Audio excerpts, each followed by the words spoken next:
Hi, welcome to Phi Chi Theta's Beyond the Resume, Episode 5.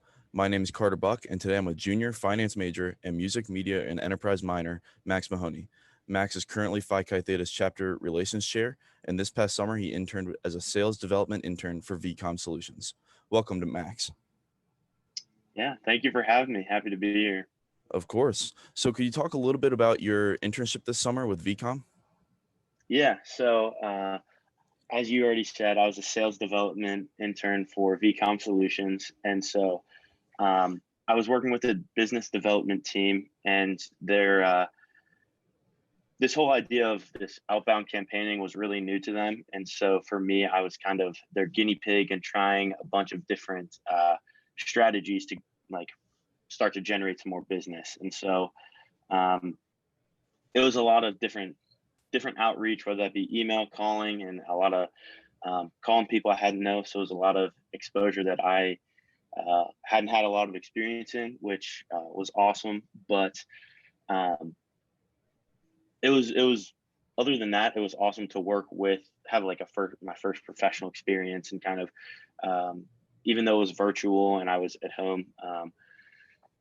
Still have something while in the craziness of everything, and so um, I learned a lot. It was awesome because of the way I got it and everything, and how my boss kind of tailored everything to me and to what I kind of was looking for in an internship was really helpful, and which is why I think I learned a whole bunch from it. So what exactly does the company do? Yeah, so they are it's an IT software aggregator software, and they're a company based out in San Ramon, California, which is um, right outside of San Francisco. And so it's a software that like middle market companies can go in, and it gives you a lot of visibility into all your assets, all your IT assets, and how you can how you're managing them, how you are expensing them, and a lot of the customers that I had talked to really saw the value in it, and honestly saved them a lot of time, money, and gave them a lot of information. Those were kind of the three things that they taught me that the software helps with: is time, money, and information, which is what everyone likes to hear. Sounds like a good deal. And Yeah. you mentioned the way you got it was really interesting. So I know you worked as a dockhand and it tied into your internship. So could you go a little bit into that? Yeah. I was a dockhand in Minnesota the summer after my freshman year. Um, I worked on a lake, and so I worked with boats, and I was just kind of the guy that customers on the lake would come up to for gas, or if they were on the resort, I would help them with their boat rentals, or basically anything on the dock that just customers needed. I was kind of in charge of, and so he had a house on that lake. My boss, sorry, his name is Paul. Paul had a house on this lake, and he would come to the dock for gas, like any other reasons why a customer would come. And we just kind of got to talking, and he went to University of Minnesota, and so we had a little Big Ten connection there, and we just kind of grew to be really good friends.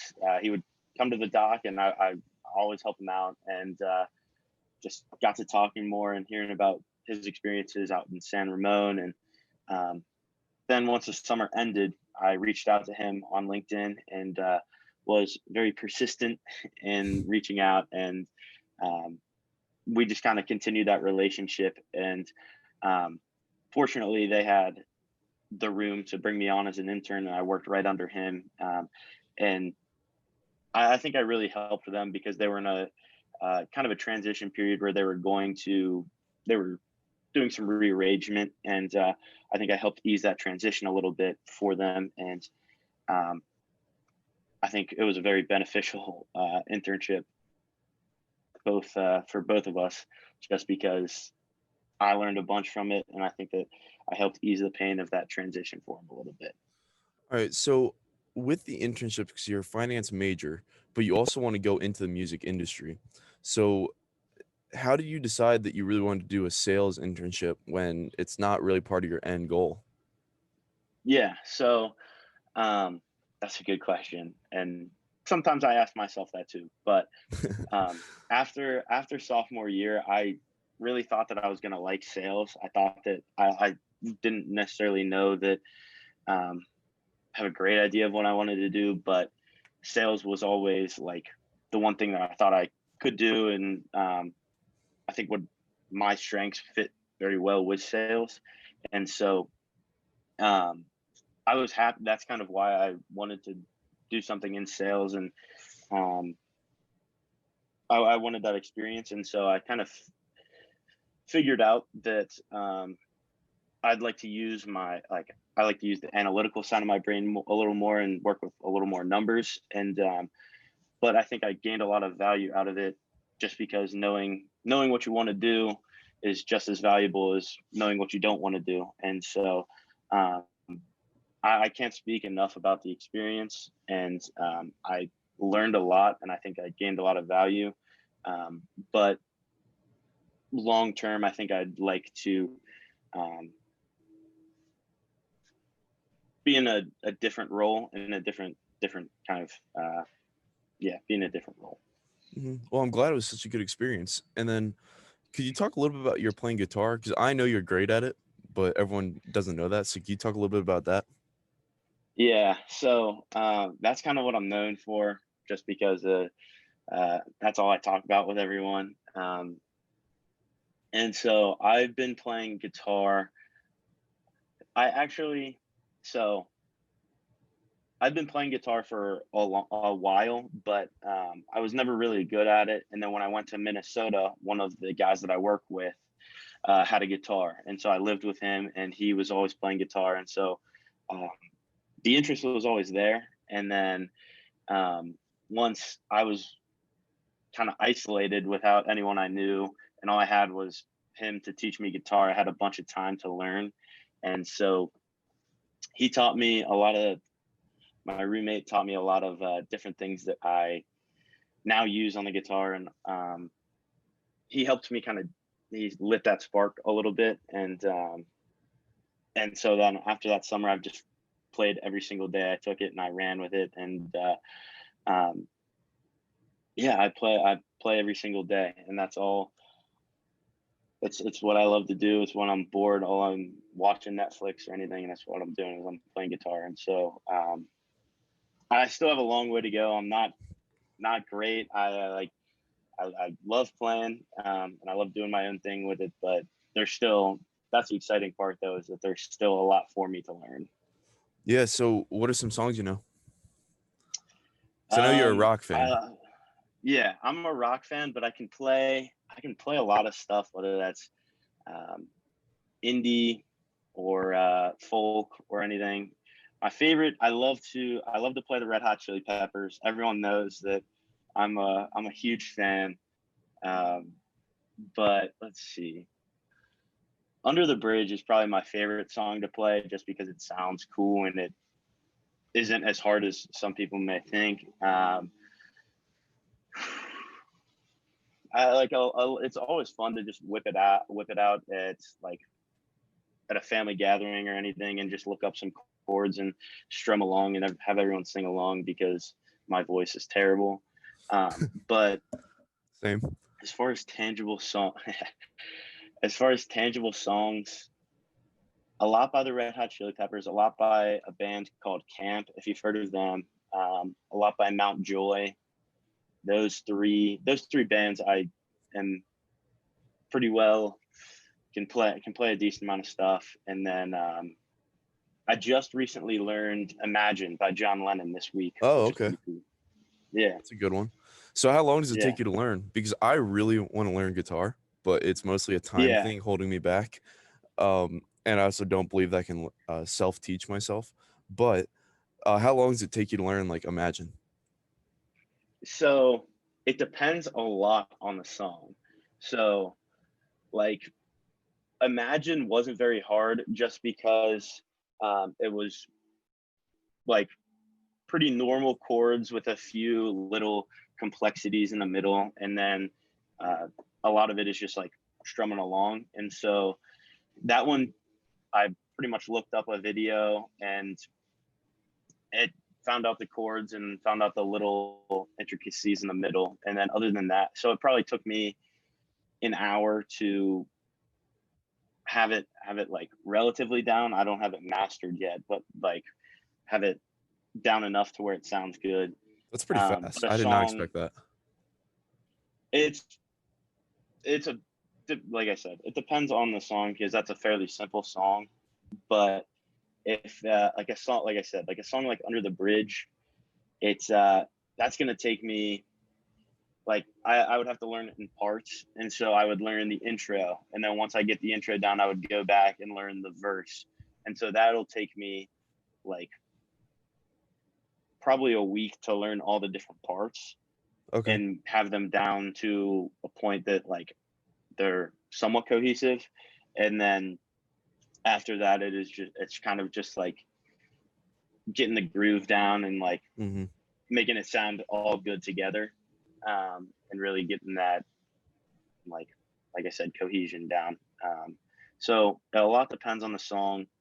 Um, I like the Red Hot Chili Peppers because their songs are pretty complex, but they uh, they sound good. So I like putting in the time for one of those, but it is time Yeah, for consuming. sure. Can you do any Jimi Hendrix? I can do Hey Joe. Okay. Um, that's that's pretty cool. And then I haven't learned a lot of formal Jimi Hendrix songs, but um, I know songs that got their inspiration and have used a lot of the same techniques that Jimi Hendrix uses. Okay. So I know like how to, not necessarily how to play exactly like him, but I know his style of playing and how it is the best style of all time. Agreed. All right, nice. And would Yeah. you like to carry this guitar into your, so you say you want to work in the music industry. Do you want to carry that into that? Yeah. Yes, I would love to have a band as a side gig one of these days, but like I said, I probably need to get a little bit better. But I like that's the best thing about it is that I can wherever I'm at, even if I end up in the music industry, even if I don't, I will always have my personal guitar playing on the side. So I'd love to carry that along, and a lot of the reason why I want to go into the music industry is because of um, my experience with the guitar and learning about different guitarists and artists and how they um, perceive everything. Yeah, for sure.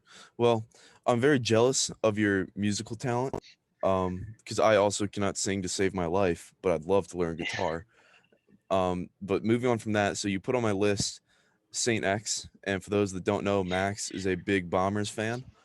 So talk a little bit about me or about that to me, because that's very foreign. I do not care at Yeah, all about my high school, so I'm curious why you are still a massive fan. yeah. So pretty much everyone knows me. I'm either talking about guitar and music, or I'm talking about Saint X, and they're the Bombers. And so I've pretty much introduced everyone around me to the Bombers, and they know that I am still crazily involved with everything that goes on at the school.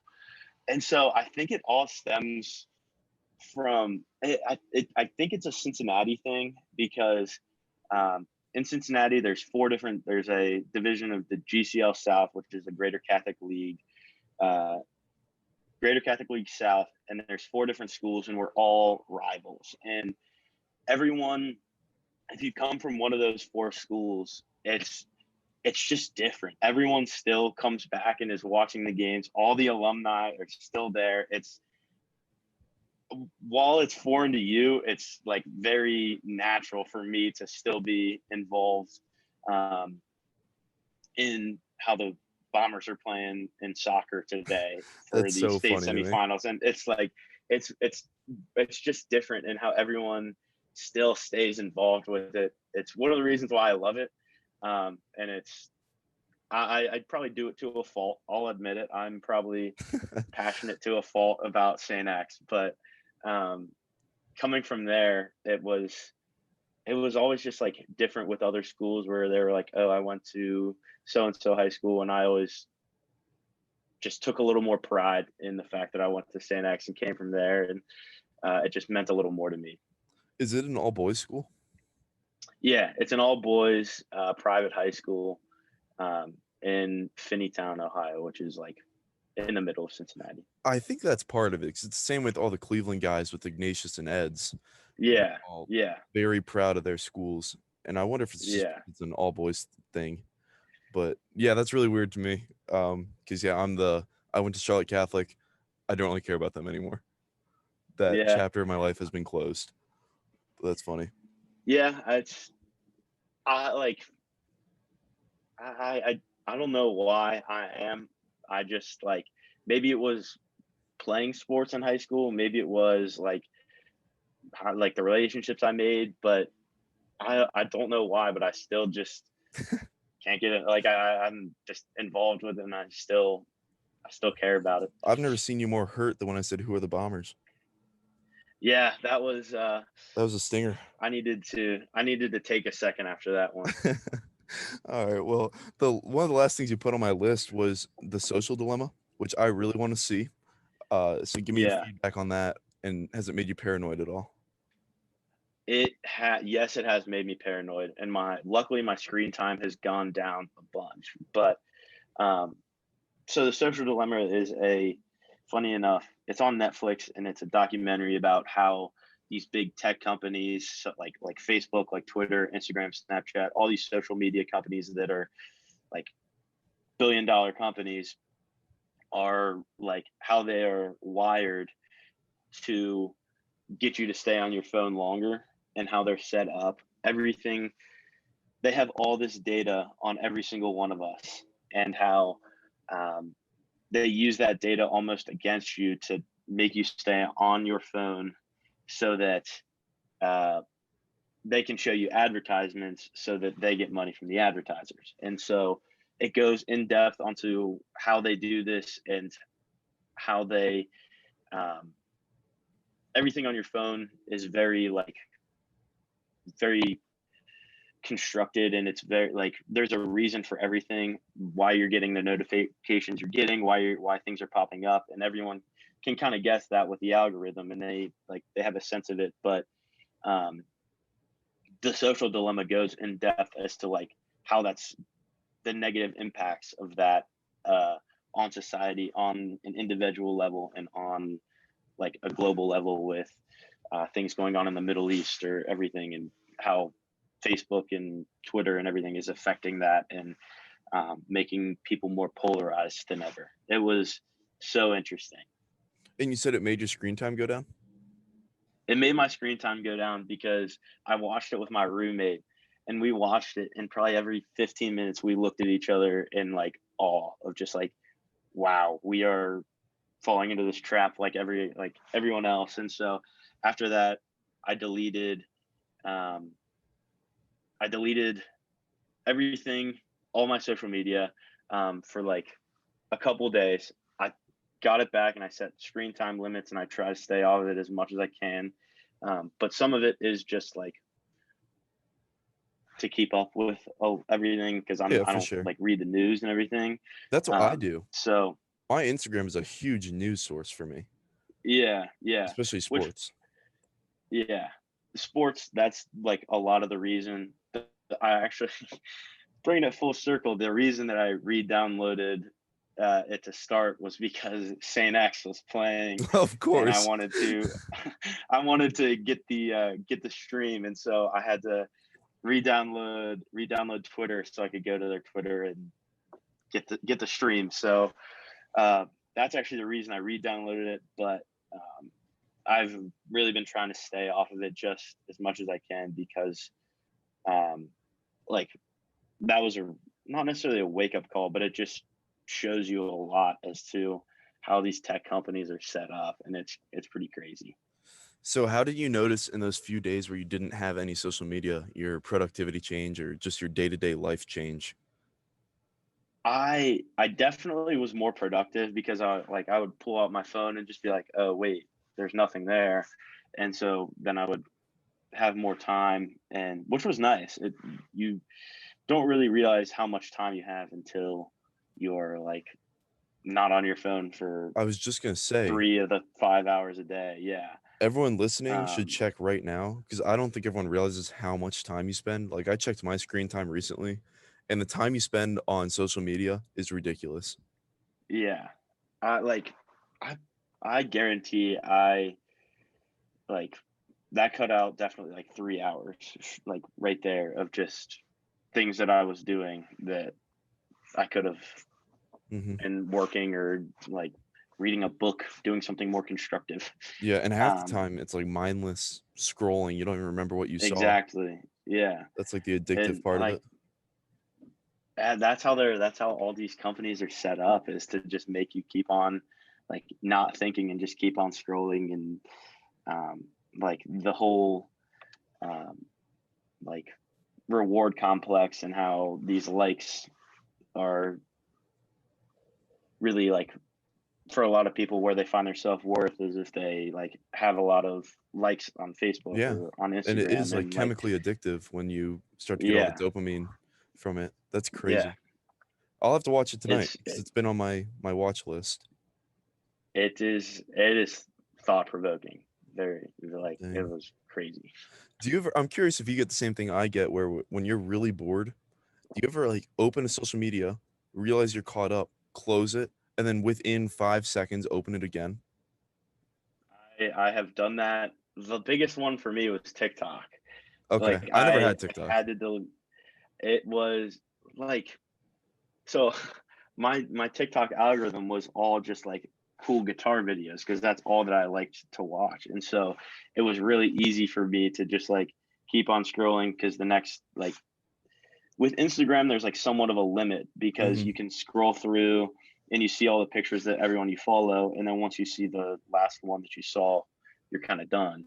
Whereas TikTok, it was like you don't have to follow anyone; you can just keep on scrolling for hours, and there's no stoppage there, which is what I probably spent like an hour 15 a day on That's TikTok when I crazy. first got it, just because it was like, it was interesting, and it like, I liked watching them. So um I have done the exact same thing, where I would close it and then I'll like lay back and do whatever, and then I'll be like, I'll keep going. And then like within five, like I'll spend another 30 minutes on it. Yeah, that's always eye-opening to me, especially when I do it with Instagram because Instagram is my most used social media. I really don't use Twitter, Yeah. and Instagram. I don't have TikTok or anything. Where that was eye-opening the first time I did that. I was like, "What am I doing?" Yeah. It was like scary. It's it it's insane, the control that like those little apps and like those big companies, I guess, have Yeah, over us. I'm curious. So you're really into playing guitar, and I'm curious. Do you know who the Do is on YouTube? The do? Yes, like I the did space not. and then Do with three O's. All right, after this, check him out. He's amazing at Okay. guitar. I've never seen anyone like Okay. him where he'll hear a song and he can play it Mm, first time. yeah. I have a friend back home, and her dad is like in similar to that, where you can play him a song, and he'll find the key and find the general chords, and then he'll be able to just play along with it in no time. And so those people, I am nowhere near as talented as those people, and those people continue to amaze me. Like to this day, they're so fun to just be around and Yeah. watch, because it's like it's something that I can't fathom doing right now, where they're just like, I it doesn't make sense to me. But Yeah, everyone that's to everyone even. Go watch The Do because I'm not even a guitar fan really. I don't know how to play or anything. I don't even know what he's doing, but it is so impressive to watch him do that. And he's really mm, good. He does covers of very fun songs. So check yeah, him out. He's a fun watch. But yeah, that Social Dilemma is crazy and I'm excited to watch it hmm, now. All right, and yeah. then before we finish up here, I have some little quick questions for you. Uh, so the first one is if you had to live in a different decade, which would it be and why? So I would want to live. I would want to be born in the 19. I'm gonna say 19. That's not a great time to be born. I'm just thinking of it musically. So I would like to be born in like the 50s, Okay. born in the 50s, and so that I get to live and like I can experience all the old blues players because they're still like up and coming. And then I still get to like see the transition of like 60s music, 70s music, 80s music, and I get to live through all of that. And that's like my favorite time.